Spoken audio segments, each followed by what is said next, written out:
What is going on, everybody? My name is Ciara Lawler. Welcome back to another week of Weird News Wednesdays. This is the Heroes for Hire podcast. We are back again talking all the strangest news stories from around the world. We talk about the news that the real news is just too afraid to talk about. As always, I am joined by my partner in crime, Mr. Seán. Seán, how's it going, bud? I'm going good, Conor. Sun's out, guns out kind of a day. It's sunny in Ireland. Why do you have all those AK-47s, I said? Sun's out, guns out, Conor. I'm visiting a school later. just to make it clear. Yeah, context, we are in Ireland. There's no AK-47s around. There we go. The police don't even have guns here. No, just a stick. Just a regular stick. Also, I just thought I'd bring this up. Now seems like the best time. I full on hissed at the sun today, like some kind of cartoon vampire. Why? Because I woke up at like 7:30. I was like, okay, the sun's rising, I'll open the curtain. And the blind. And so I flipped the blind and the light hit me in the eye and just went and like I never thought that would happen to me at all. I don't know where to go from here. Yeah. You're a bit of a husk of a man. I've been a husk for a long time, Conor, let's be honest. Also, the sun in Ireland has that effect. We got our first day of sun this year. It's been pretty big. It's a lovely day. We're here to talk weird news. What could go wrong, Seán? This could only be the greatest episode we've ever done. Are you setting this? Do you know that something's going to go wrong later in the episode? Is that what this is? It's going to be a train wreck. Oh right. Oh heavens. Okay. No, this is your first this week. If this is your first episode, I have spent the week gathering all the weirdest news stories from around the world. Seán looks shocked that I'm doing this. I know the bit. And I'm going to read them all out. And Seán has not studied any of it because he's lazy and he's out in the sun. He said he went and got a brunch today. I thought he meant, this is off mic by the way, I thought he meant like a brunch as in like he left work for brunch, but he meant the ice cream lolly. There's which is like, it's like a rhubarb and custard ice cream, I think. It's the best one. It's a great one. It's the best one. It's got little beads of flavour on the outside.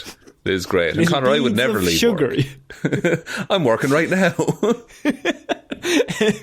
I'm always working. So, Seán, what I wanted to do with this week's weird news was I wanted to talk about something that I knew specifically we would be interested in, but is not from this week. Oh, okay. Like, how far back are we going then? Yeah.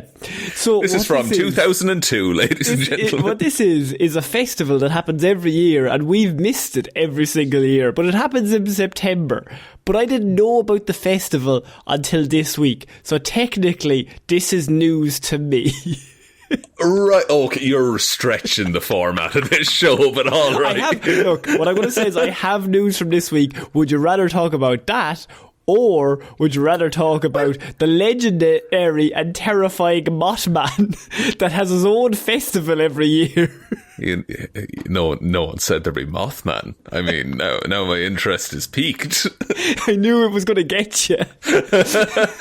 Any other story, I would be like, no, let's get back on track. But Mothman's involved. Has anyone ever heard of Mothman? I'm not talking to you, Seán. I'm just everyone else. Have we all heard of Mothman? Because me and Seán are fascinated by Mothman, and just in a funny way. Now, what side do you want to be on in this? I find it easier to be on the side that Mothman doesn't exist. Now, look, I want Mothman to exist, but the argument is easier that he doesn't exist. Okay, well, I will obviously take the logical argument of he has his own festival, Seán. We wouldn't make something like that up. That's fair. I'll cut this conversation out so it will seem really natural that we just fall into our roles. Good. Let's have a little meeting afterwards, see how it went. We'll circle back to a review. Circle back and do a review.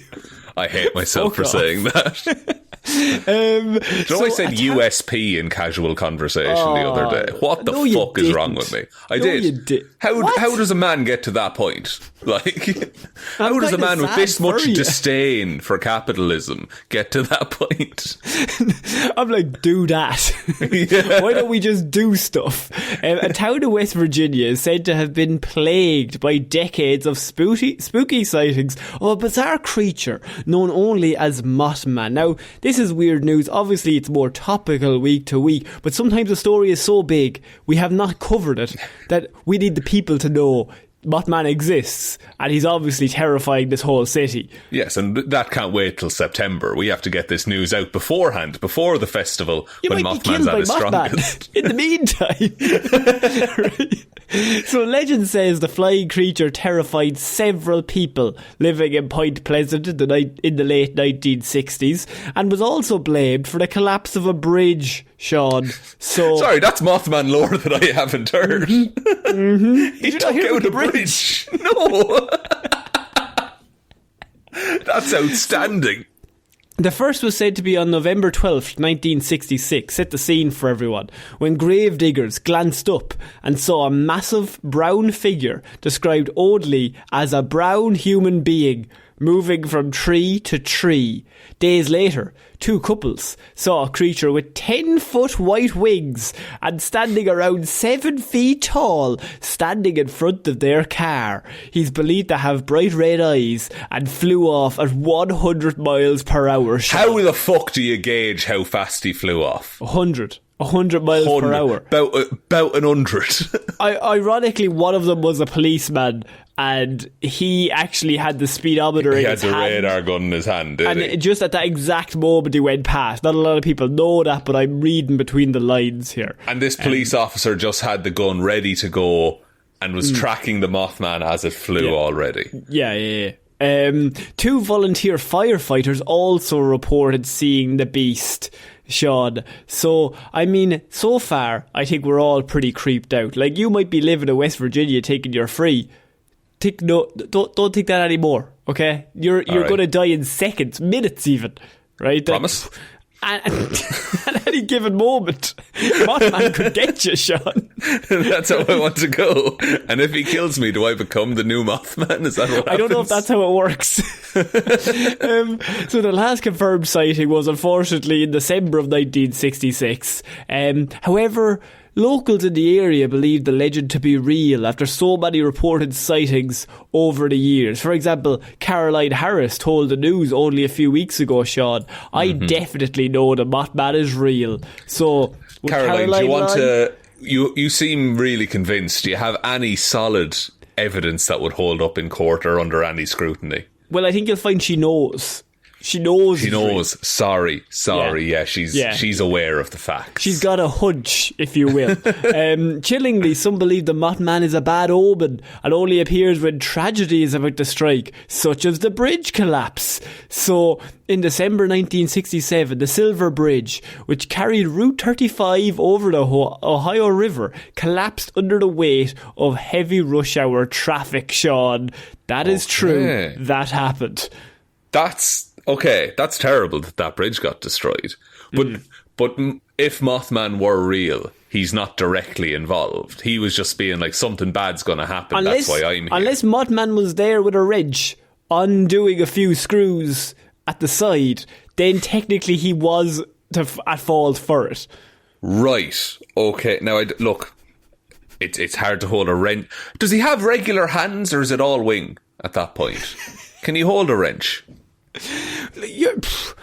I mean, he could do whatever he wants. He can fly 100 miles per hour. Like, just maybe he isn't able to hold a wrench, but he flies so fast past the screw at 100 miles per hour, the wind unscrews it as he's going.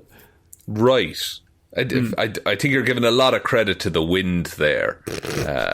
Just I don't think they're really that capable. So the local legend has attracted hundreds of people. Hundreds. You wouldn't even say thousands. Hundreds of people to the Virginia town for the annual Mothman Festival, featuring cosplay, photo ops, a hayride, Sean. I mean... I love a hayride with my best gal. And a 5k race for people to take part in. But, like, you can only do it if you can run 100 miles per hour, I can only assume. You have to do Mothman speeds. So the Mothman Festival is on every single year in September and is an annual gathering that commemorates the mysterious visit of the Mothman in the 1960s. It's held annually in Point Pleasant and features live music, merchandise, food trucks, speakers, and of course, You. I'm reading from the leaflet. Well, they're really selling me on this Mothman festival. I think I'm coming around. A nearby museum in its honour is also a must-see for visitors. There you go. So there's a nearby museum for Mothman. But in 2016, a driver claimed to have captured a photo of the beast as well, Seán. So not just public? In the 60s. 2016 Mothman photo. Because the original Mothman sighting, I believe, it was described as something that may have been a dog crossing the road. Could have been, but I think it was one of the witness Mothman testimonies. West Virginia man, 22nd of November 2016. I'll be having a look at this image and seeing what it is. Do you know, like, this lends more credence to, I have a theory about what the Mothman is. Okay. Because you're familiar with the mute swan, Conor, of West Virginia. I'm not. Go on. Well, it is a beast with white wings with a span of about 10 feet, Conor. Fuck. That sounds very similar to Mothman, but it's different because it's not a moth. Well, no, the argument that I'm making is that one could confuse the swan for the Mothman. I wouldn't. I would look at it and say, that's a swan, and I would look at someone else and I'd say, that's a man who is also a moth. It's because this Mothman photo looks like a swan to me, with that new knowledge that I've acquired. You don't have the nuance that I have. You don't have the eye, because I've been studying this for a few years now. You know, I've been into the Mothman for a few years, and I've been doing a bit of research, my own research. Of course. And Facebook? I'm pretty... Facebook on Marketplace? Facebook, my uncle... Jim, he is posting a lot of really interesting stuff, and I'm really picking up what he's putting down. What was Jim doing January 6th that one time? You can't use that in Ireland. No, it doesn't work. Or is it like that's just it doesn't work? What's it? He was in the pub, probably. Honestly, yeah, that's a very Irish. That's Women's Christmas in Ireland. Do you want to explain that one? It's the end of the 12 days of end of Advent, isn't it? It's when the three kings arrived to Jesus in the manger. And they had, date is. Now, it wasn't the three kings, but are they the three wise men as well? It's kings or wise men, they're interchangeable, yeah. So one of them brings the myrrh. Gold, frankincense and myrrh, yeah. Yeah, which is just how Northern Irish people say mirror. Oh, maybe that's what it is, yeah. That's why we celebrate it and no one else does. One that was from Belfast. Bit of myrrh. That's how I say myrrh. Like if I check my face in the mirror. Yeah. So Seán, what are we thinking about Mothman? I mean, I've given you a lot more evidence now, but also I was just bringing the story to light because I feel like this is the show that we can talk safely about some of the stories that really have captured our ideas over the years. I mean, we had Owlman a few years ago, and that really caught my eye. Mothman, I think, I have a bit more love for. Because obviously he's real. Mothman has the name recognition. Do you know? Now I think the only safe thing to do is you have to wait till Christmas, and then there'll be a big tree in the middle of the town, and that'll be all lit up really bright, Conor. And then Mothman won't. He can't help but approach the tree, and then you've got a big net. And you drop it on him, and he's captured. And then you put him on display. Yeah. Fill him with formaldehyde, put him in the museum. Tourism booms in West Virginia. Where are you going to get the big net? That should be great for the local economy. The lads will crochet it. Knitting all year. Yeah, just getting ready for next. You get one throw as well per year. If you don't catch Mothman, you have to wait until next year. He's in and he's out. Like he's attracted to the light, but he also has shit to do. Like it's December 26th. He hasn't bought a present. Yeah, but he's still like I'm a day late, but I'm still going to make it. There's a baby in a manger somewhere, and I've got to get him this reflective surface. And I'm also loving the Titanic these days as I'm from Belfast. Did we break this down that Mothman might be from Belfast? I think Jerry Adams is Mothman.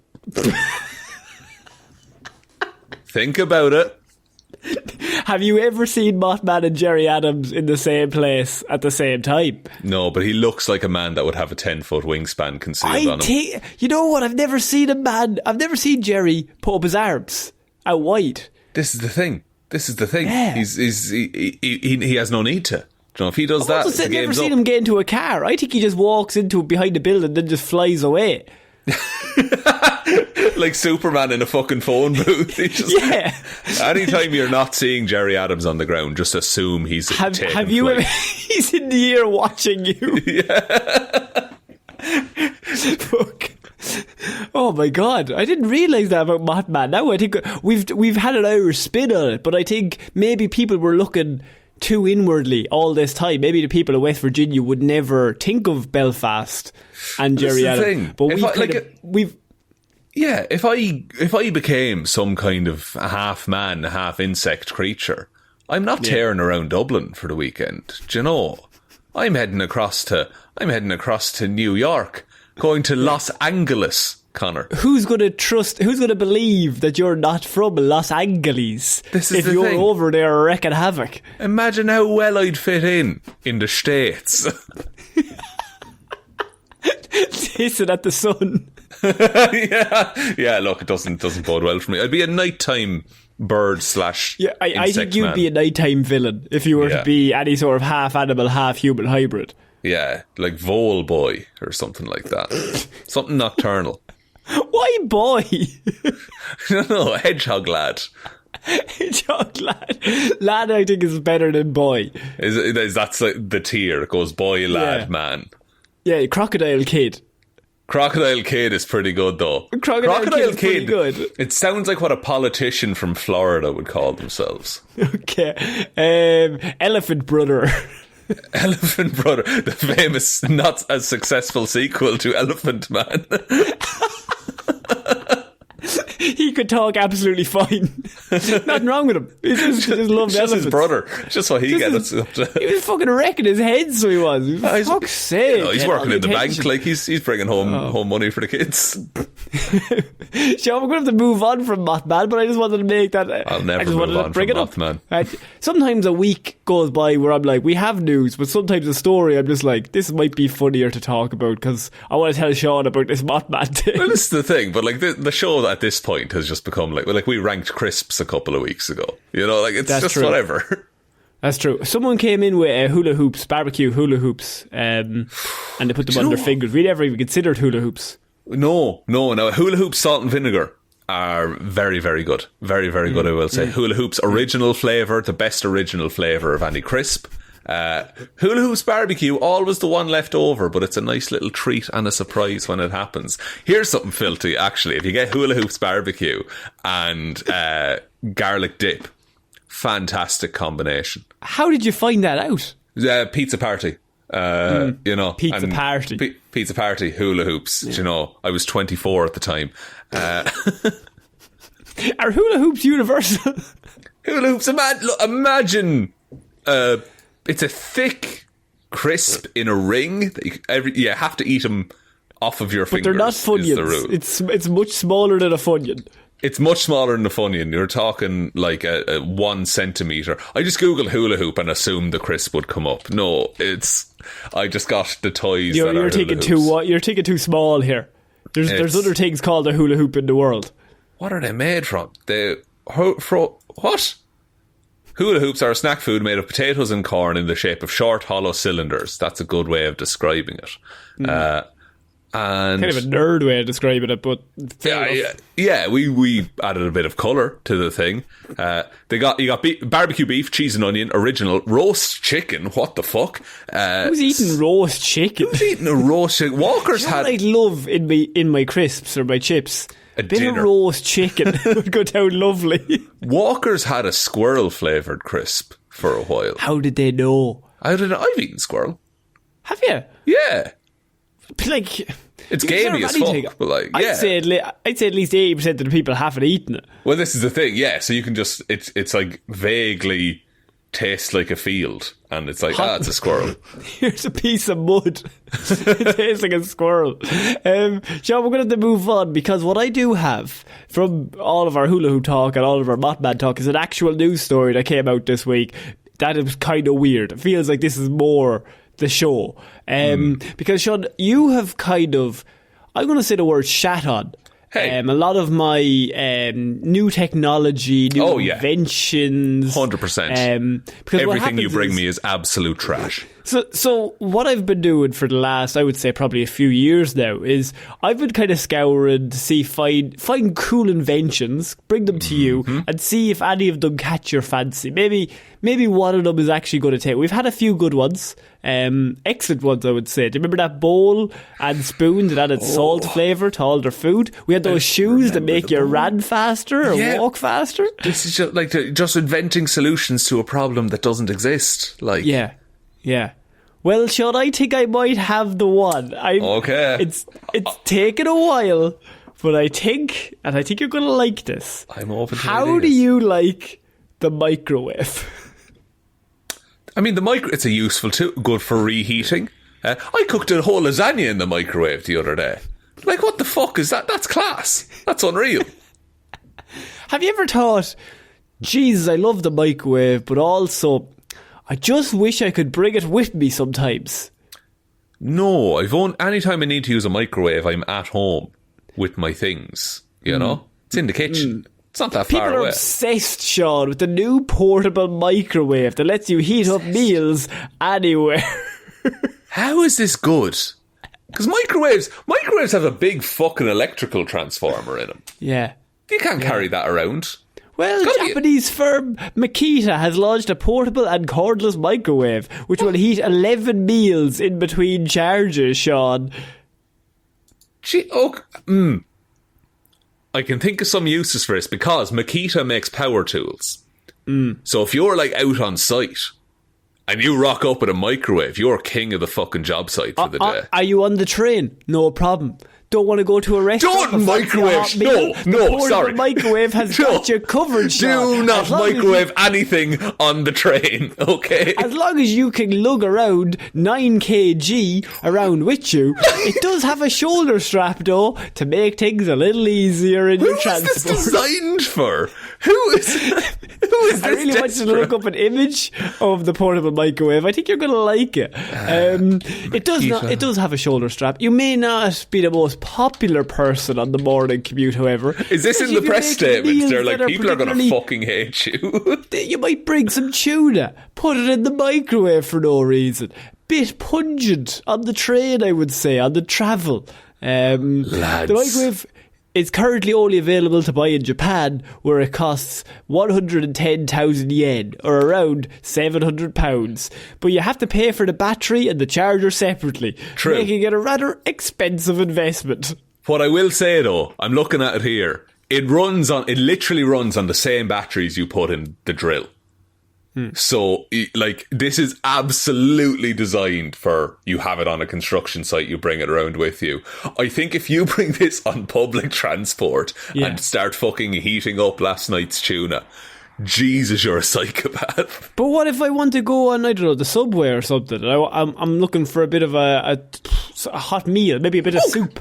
Let's just make the argument that you buy this and you intended to use it on a train. You're going to use this on a Japanese train.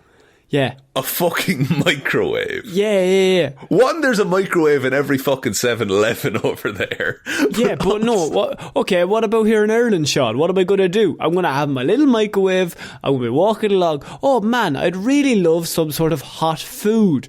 Golly gee. Jeez, if only there was a Spar or a Centra where I could get a chicken fillet roll to nom on. No. I've brought the ingredients in another separate package, and I've brought the microwave over my other shoulder. If you're going to a train, you're probably at most half an hour from your house, right? Yeah. So you would just heat it up before you go and put it in a Tupperware. It'll still be warm on the train. What about a really long train journey? I want to have the microwave. Then they'll have the little trolley. Have the microwave there, cook it away. So we'll have a big lasagna, cook it away on the whole trip, ready to serve it to everyone there. No, I think it's a conversation starter, maybe. But you're not reasonably getting away with this every time. Someone is going to call you out. Going to scramble some eggs on the tray. Just have to bring the bowl, raw eggs, stick it in, put it in for a minute and a half, stir it again. You got scrambled eggs. It's a good way to do scrambled eggs. I ate scrambled eggs like that for many, many years because it's just quick and easy. But I would eat it before I left the house in the comfort of my own home and microwave. What do you do with the washing up as well? What do you mean the washing up? Stick that in the dishwasher you're bringing with you. You're not bringing mini dishwasher. Look, Conor, don't get me started on mini dishwashers. You know I'm heavily invested in the mini dishwasher market. Portable dishwasher on one shoulder, portable microwave on the other one. You're laughing. You're having a full 3-course meal. It's a standing carriage only. It's a miserable way to travel. Yeah. What's the riskiest thing you've ever put in a microwave?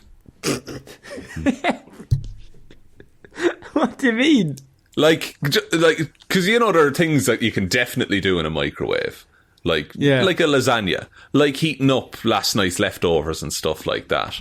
But like, I'm talking, what's something that you feel shouldn't be microwaved? Chips. Chips, never good in a microwave. Never good. Awful every time. Every time. Did you ever have the Rustler's burgers? He knows what I'm talking about. Every 12-year-old is like, this is going to be the nicest fucking meal I've ever gotten.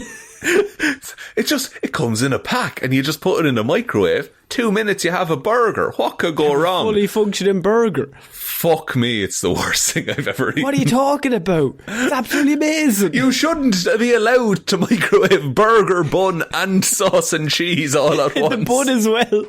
The bun goes in with it and it tastes like a sponge, like a kitchen sponge. Every 12-year-old got fooled by that packaging. Very good packaging, to be fair to the lads. Because you're like, how could it be bad? Like, yeah. They wouldn't lie to me. They've rustled this up. That's what rustler means. That's what they're going for.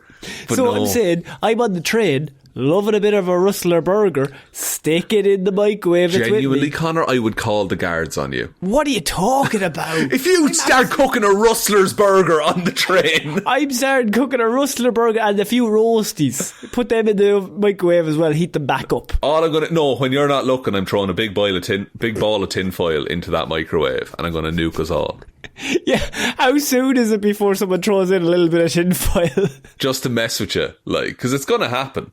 Absolutely it is. Or, Seán, aluminium foil. Aluminium foil. International listeners. Well, yeah, it has been. I just think tin is a much shorter word. I don't know if it's better, but it's much shorter. Someone said to me that that's like a broke way of talking about aluminium foil, is to say tin foil. Like, it says a lot about it gets to the point faster. I'm all about economy here. I learned it hasn't been called tin foil since 1910. Fuck off. Yep. So that's just been handed down by our like parents and grandparents, that word. But like in Ireland, it's tinfoil. It's tinfoil the whole time. Like, yeah. Although I've been using, Seán, I don't want to impress you, but I've been using baking paper. I'm on the baking paper buzz, my friend, like myself actually. But it takes away all that fat, lad. It all soaks into it. Much healthier. Much healthier. Easier to remove as well. Nothing sticks to bacon. You can put a pizza on a piece of baking paper. Pizza is exactly what I'm thinking of. Will not get stuck. Take it from us. It will not get stuck. Take it from two men in their mid-20s. Won't get stuck on baking paper, lads. It just won't. Like, you can put it in one of those circular things with the holes in the bottom. It's still going to get stuck around the edges if you try to do a microwave up pizza. 100%, but you line that with some baking paper. Oh my God. But you don't want to put tin foil, because then you're going to get a soggy bottom. And you don't want that. Traps the moisture. There's nowhere for it to go. The baking paper is slightly permeable. You know, it lets just enough of that moisture through. Yeah. I mean, I want to know how much fish could you microwave in this portable microwave before you are arrested or kicked off whatever public transport that you're on. I think you get suspicious looks when you first open the microwave and put the fish in. I think you get an actual riot once it goes ding and everyone on the train is just like, oh, I know what's about to happen. And then you open it and release the fish gas. No, what'd be funny is if you finished one batch and everyone's like, oh, fuck, what a dickhead. and then you slowly start on peeling a different tin of fish. Yeah. And just put that in instead. You pull out like a can of sardines and you start unwrapping the top off of it. One by one. just putting them in. Just saying, pull out a little hot plate, start doing a stir fry, you know? It's the way to go. It just is. What's the limit of where you could bring this as well? Like, what do you mean? Would this go on a plane? Is it allowed? Well, no. Obviously not. Okay. What about the swimming pool? Oh yeah, bring it into the swimming pool. Have it on like the little floater beside you. Have a little crocodile floaty. Stick it on that. And just rustlers for the boys. A few rustlers with the lads on holiday. Kings of the beach, you'll be. The burger bun is both damp and also literally damp. Yeah, it's both soggy and wet. Seán, we're going to move on to our next piece of weird news, and we are moving on to a woman who has been terrorised in her own home by something I know that you kind of like and dislike, and that is squirrels, as I'm being terrified by the squirrels in my kitchen. Right, okay, what kind of squirrel, first of all?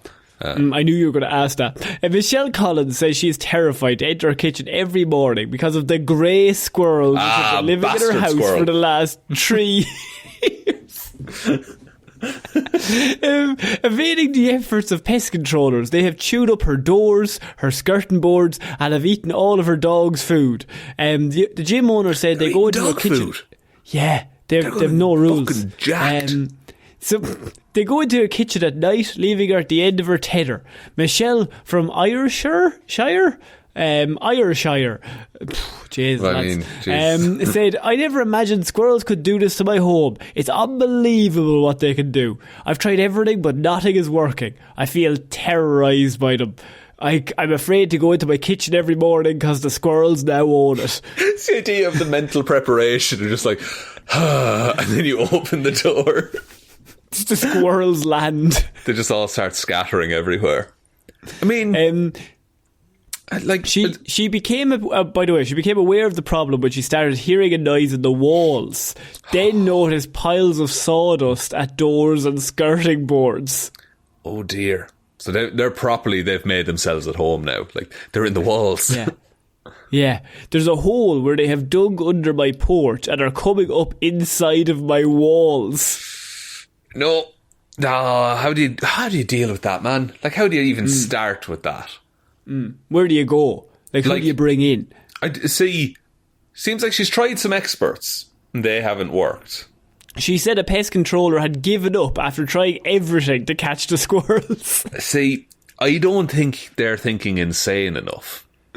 No, but see, here's the thing, because she said that they're not allowed trap and kill the squirrels living in the guttering or the roofs. Right. But once they enter the lofts or other rooms in the house, they can be exterminated, but they can't get them when they're in the walls. Oh, okay, that's a weird rule, but I don't know what it is. I guess if it's in a wall, it's technically extractable, and that's like the nicer thing to do.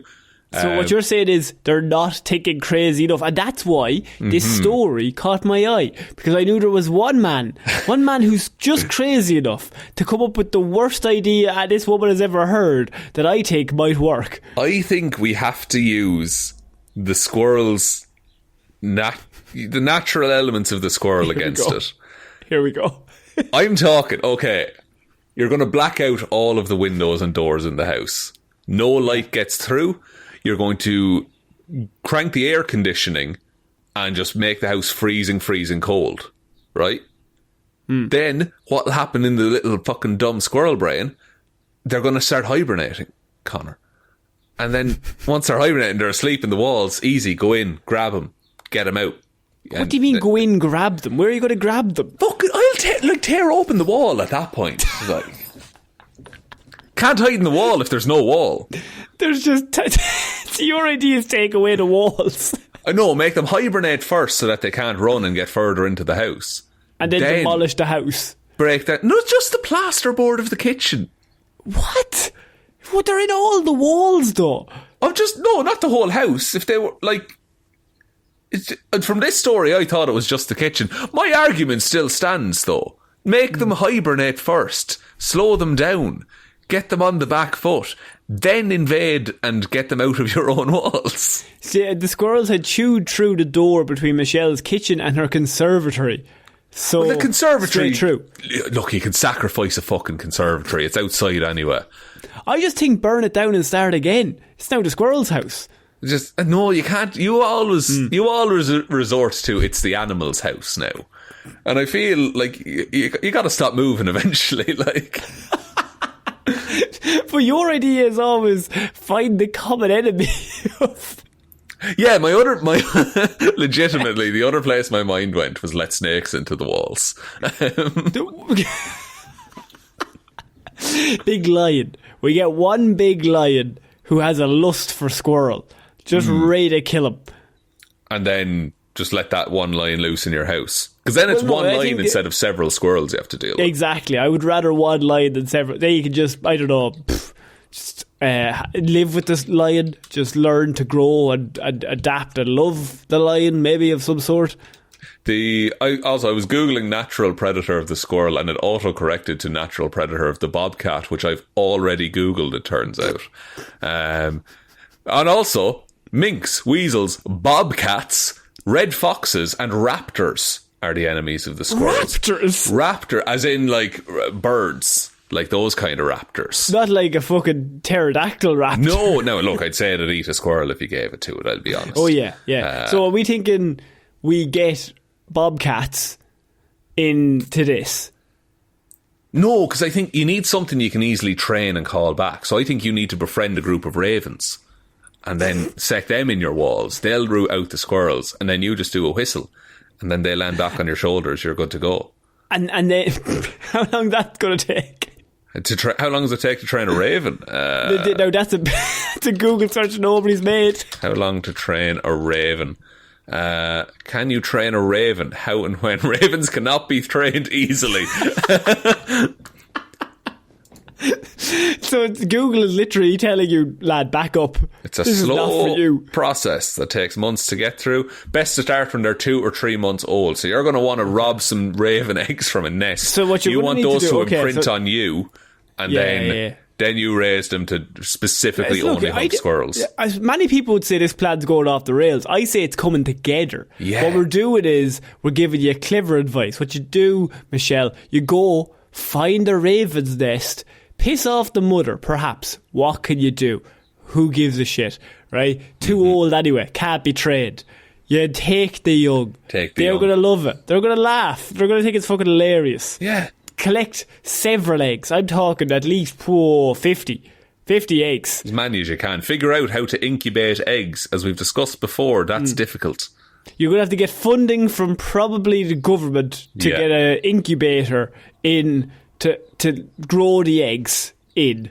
That's obviously going to be probably a small piece of money, but what can you do? Yeah, but in the long run, think of the peace of mind you'll have, knowing you have an army of ravens at your disposal. 4 years from now, you got an army of ravens, they're all on your side, and you got no squirrels and walls, because the squirrels are fucking terrified. That's the thing, the squirrels will see the ravens coming as well. Like, they're grey squirrels, they're cowards, you know. So, like, they'll hear that the ravens are coming, they'll be like, right, we'll find a different house to terrorise. By the way, I just love the fact that you hate grey squirrels, but like, if I said it was a red squirrel, you'd be like, alright, let's hear about lads. Yeah, look, he just wanted a place to live, you know, probably running from those grey squirrels. That is because the grey squirrels ran all the red squirrels out of town. Not just ran them out, Conor. Fucking ate them. Killed them. Killed them dead. They're fucking bastards. Fucking bastards. They were an invasive species of squirrel. Killed our lovely red squirrel. I think red squirrel's on the up and up these days. I think he's coming back a little bit, which is nice to see. Is he coming back? I think he's on the way up. Yeah. I heard they're training a bunch of ravens to kind of mount an alliance against the squirrels. They make it, yes. Yeah. The bottleneck, of course, being you have to make squirrel-sized saddles for all of the ravens.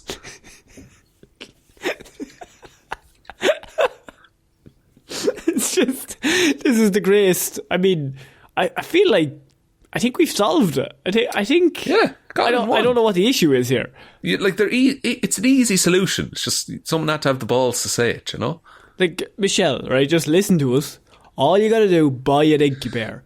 Where do you get one? I'm sure you'll find one somewhere. Maybe Argos. they might have one kicking about. I'd say you could probably improvise one with bits you have around the house. Build one yourself. Planks of wood, a few bits of glass. You're laughing. Red squirrel is still undergoing a steady decline across the country, unfortunately. So you lied to us. I thought they were on the up and up. I had bad information, you know. Turns out it was 47 grey squirrels in a trench coat told me that. Yeah, don't mind them. They're on the comeback. No, they'll be grand. Don't worry about them. Trust me, they'll be grand. Let me eat that one again. Buy an incubator. Mini automatic egg incubator, 4 eggs poultry hatcher, temperature controlled. Fucking Conor, you're only in €28 for this. €9 for delivery. Euro. Yeah. Do you think if I went to Aldi and threw a load of eggs into this, I'd get chickens? Yes. Grand. That's what I'll do, so. But why do we have chickens? Because, actually, fuck. No, what am I doing Then here? we've got a bigger problem. No, because now we've got the chickens. Now we can apply for funding to get a bigger incubator for the chickens. Because now we have a chicken farm. Because they're not going to fund a raven farm, Conor. We need to start their chicken farm first. Do you know what they're not? They're not going to understand our vision. That's the problem. So yeah, we're bending the rules a little bit. Yeah. But in the long run, this lady won't have squirrels in her house anymore. I think other option, burn the place down, or walk along randomly against the walls in your own home, just randomly punching, and eventually you'll get one. That's true, just intimidate the squirrels out of there. Because what usually makes a squirrel leave a tree? Like a bigger red predator? Squirrel. Red squirrel. A red squirrel. Oh, so you've got an elite fighting force, because if the red squirrel has survived to this point, it's a fucking stone cold killer. No, what you need is a red squirrel, and you just have the red squirrel walk around as a bit of bait, and then risky. All the squirrels come out, red squirrel goes mad, running away, right? Sprints out of the house, all the grey squirrels follow it, game over. You've gotten rid of all the squirrels. You want to use the last unicorn as bait to catch a monster. Yes, because then what happens is while the squirrels are gone, they're not going to leave anyone to hold the fort down. They're going to all sprint away. While they're gone, knock the house down, start again, move to a different country, change your name. Charlie, the chocolate factory, pull it out in the terrace. Yeah. I won't be here when you come back, say to the squirrels. And then they'll know, because they've seen that film as well. Because they were in the walls when you were watching it. They were cracking all the nuts, you remember? They were... Yes. Seán, we're going to move on to our next piece of news, and it finally happened, which is absolutely insane, but there is also a video of this. Do you know in Fast and Furious, when people fall from very tall buildings, yes, what normally catches their fall? The roof of a car that just kind of cushions them. And what do we always say? That man is definitely dead. Video shows drunk man falling from the 19th floor, lands on a car, stands up unfazed and sings his way all the way to the hospital. Jesus Christ. Now, I mean, it's definitely because he was limp, right? Like, his body just conformed to the shape of the car on impact. How do you conform to the shape? There's a thing. No, this is a thing with, like, drunk drivers and stuff. A lot of the time the drunk driver survives because their body is limp. And, like, you're not tense, so nothing breaks and shatters and stuff. You just kind of fucking fall with the car. Is it? Yeah. It's fucked and really unfair. A drunk man had a little too much to drink and plummeted hundreds of feet this week. Miraculously, the man lived to tell this tale, or rather sing it. After landing on a car with his body, the man proceeded to stand up and then start singing again. This was last week. The 40-year-old man, known only as Arthur, fell from the 19th floor of a building. He was standing on the balcony when he lost his balance. The balcony on which he stood apparently wasn't even his own balcony. He was drinking on somebody else's balcony. Well, you don't want to fall off your own apartment building, you know? Be embarrassing. Be really embarrassing if you did. He's fucking done a number on that car as well. Absolutely smashed it. Just caved it in. It looks like a Cybertruck from the back. Arthur wandered into the property after a night of trying to drown his sorrows because of a breakup, according to the news. He sat on the random balcony for a while before trying to stand up and leave, and then he fell down to the street hundreds of feet below and crushing a car on impact. Jesus. I mean, like, How does someone do it? How high is 19 floors? Like, that's hundreds of feet in the air. That's outstandingly ridiculous. And he is, like, I'm watching the video, he's just grand. Like, he's walking about. Now, he's got that drug power, I assume. Like, the drug superpower of I'm grand. But even that wouldn't stop you going, I'm definitely dead after falling hundreds of feet. Yeah, he has to be concussed or something. He probably just doesn't, you can't tell because of the drink. But, like, also, he is definitely feeling that in the morning. How was your night out? Genuinely, you're not going to believe what I have to say. You're not. It's going to sound crazy, but like you know that skyscraper just down the road. I fell from that. Like it's like he just got hit by a car, essentially. Yeah, he hit the car at the speed of velocity and gravity, Sean, which is 9.8 meters per second. Thank you. I don't know what that is in miles per hour, Sean. Look, I'd have to do maths. I need to know how high the building was, how high he fell from, how long it took him to fall, that kind of thing. But seems like too much. Seems like too much work and or effort. But really fucking quick, I'd say 10 million miles an hour. And that's an understatement. Yeah. That's you underselling it. Someone at home, if you want to work that out just for the fun of it, let me know, because I'd be interested. Our maths probably makes sense. It's probably a bit too quick for you guys. Don't worry if you couldn't figure that out, but I would say maybe 11,000 miles an hour. Yeah, look, we both have the same degree. We're both equally good at maths, Conor. So we'll agree to disagree on this. Oh, very good. Very good educational humour there. How do you explain that to your significant other? When you get home, where were you all night? Well, you're not. I don't think this is something that you tell your significant other. I think this is something that your significant other tells you that happened to you. You fell from a building and landed on a car. He's waking up in the hospital to a phone call, being like, what the fuck? And he'll be like, what happened? Then be like, you fell out of a building. Did I? God, I don't feel anything. Look, was it like first floor? No, 19th floor. You were 19 floors up. And then it's like, can I have a can of Monster and a fry up? Like, is that... This has answered a lot of questions that I had in regards to Fast and Furious, because I always assumed that was actually like a bit out there. It was made up. It was a movie. They were doing movie effects that people could just survive these things. But now I'm questioning everything. Well, this is... Yeah, and also, like, if you were falling out of a building, like, would you... I suppose I'd rather a car underneath me than the pavement, you know? Like, at least it's a chance. There's a 0.1% chance, but there is a chance that you will live. Yeah, it's like if you're falling out of a plane without a parachute, like, you kind of, like, aim for trees and you just kind of slow yourself down on the bushes. Trees. Aim for the bushes. There goes my hero. Best scene in such an underrated movie. So Sean, we're going to have to move on to our next bit of news, and I have FBI arrest guardsman who applied for a job at rentahitman.com. I mean, like, would you hire that hitman if you got him on that site? So how this works is the FBI have set up a fake website called rentahitman.com, and on it they have apply to be a hitman in it, at which people apply, put in their email address, their phone number and their name, that they are interested in becoming a hitman. And then the FBI have your email address and your phone number and your name, and then they just come and arrest you. I mean, yeah, if you're putting up your services for that, fair enough. Sorry, before we get into this, have you seen the TV show Barry? No. Barry is really, really, really good. I think you'd enjoy it.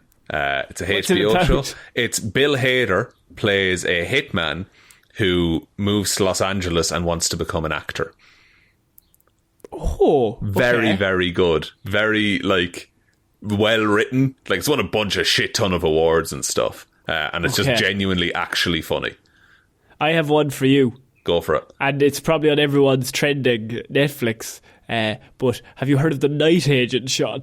No, I've not heard of The Night Agent, Conor. It's ridiculous, right? Good. In terms of like, it's both bad but also the best show ever, right? So I had a lot of fun watching it because it's a show that you're like, this is a very similar to other shows in that it's an American spy kind of FBI thing that like you get them probably 4 or 5 times a year, and for some reason this one really tickled me, and I thought this was the best thing I've ever seen in my life. Just got really into this one in particular. I just got really into it. And like I afterwards for like in the last week I'm like, man, what a show. Night Agent's so good. It's based off a book, and they just adapted the book into the show, and it's 10 episodes, and it's actually worth 10 episodes. I would say all 10 are very strong, there's no filler, and every single one of them ends in a cliffhanger.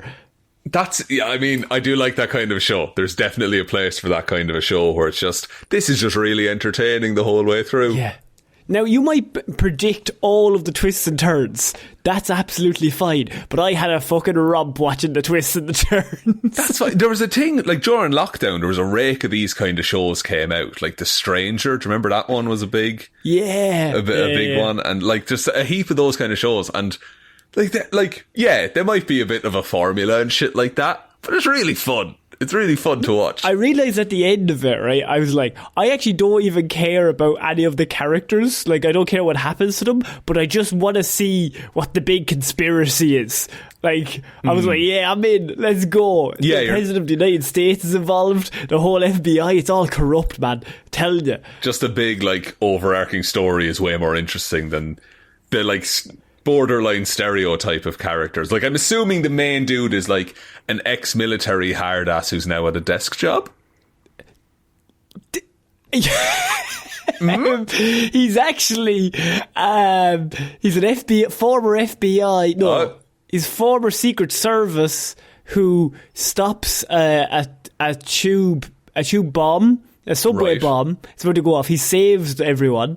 And then, as a promotion, he gets promoted to like a desk job. But his desk job is that he's works in the White House, and he's part of like he gets put in a room with just a phone, and it's like the phone will never ring because the phone is for like special agents, and they'll only ring it when they're in trouble. And so every night he goes in from like 12 o'clock or like 8 o'clock that night until like 8 o'clock the next morning for the 8 to 8 shift. Nothing ever happens. Jesus. And then one night the phone rings, Sean, and it's a whole conspiracy. It's at the end of episode 1. The phone starts ringing. Yeah, it is. Yeah, it is. Outstanding. And he's jacked to the gills and he's trying to save people. Love it. Love it. I'm already on board. Sign me up. And he's like, I'm just a desk guy, but I gotta save the United States. I'm on vacation over here. It's the best. So dumb. I love it. There's also a character in it that's only in it for like 4 episodes, and then they sadly they pass away, and I was devastated by this. I was distraught. They're your favourite character. Oh man, just for no reason. They had no reason to be my favourite character, but I was distraught. Oh my God. Well, look, I'll have to... I won't get too attached. It's like Game of Thrones, this show. Oh, it's very similar, but basically the same level of The Last of Us. So Last of Us and The Night Agent in that are the order. only 2 in that order. No, actually no, Night Agent is obviously number 1, Sean. Reverse order I meant. Yeah. But I was going to talk about do you want to talk about the assassin thing, or do you want to do one Florida man story? Let's finish off the assassin one, and then we can save Florida for another day. So the FBI have arrested this guardsman. So Josiah Garcia, who's a Tennessee Air National Guardsman, was arrested after federal agents said he responded to an online ad through the parody website.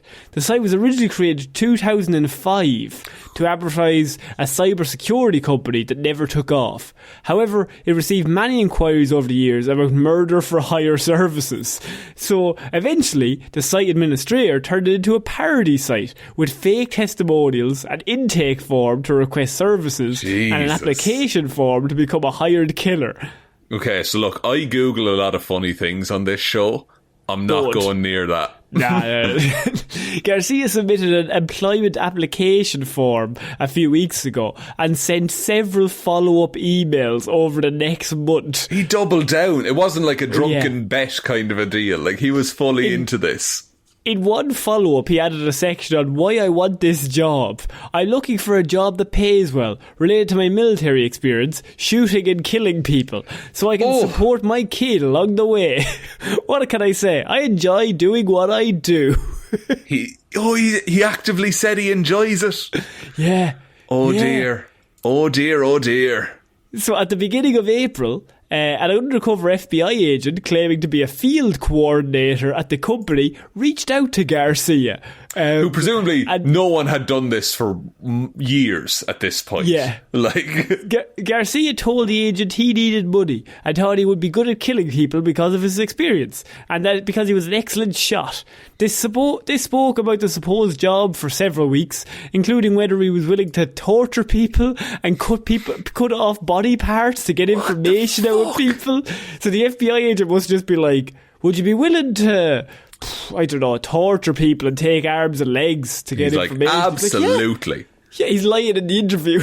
Yeah, I can ride horses. Ad hoc duties, I'm all about that. Garcia responded positively. Asked why he wanted to get involved, Garcia told the agent he was looking into civilian law enforcement, wanted to do something a little bit more exciting, a little bit more up his alley. I just lost the passion for my old job. Yeah. Really looking for a challenge.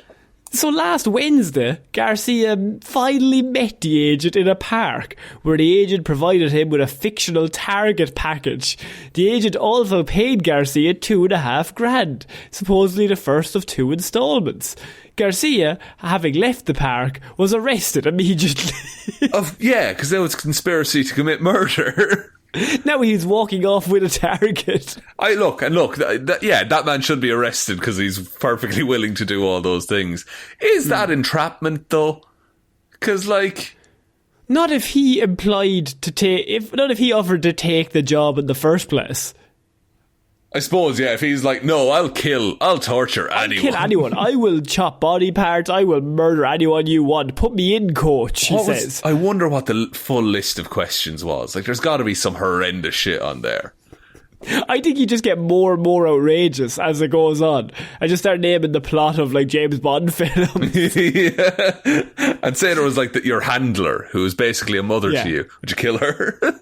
And what about if you were skiing down a slope, right? And the villain had a big ice palace? What would you do then? Would you kill him? I'd say you would. I'd say you'd probably have to at that point. And no one to judge you. No one to judge you by. What about if you were fighting a man in a public toilet? Would you put his head through a sink or no?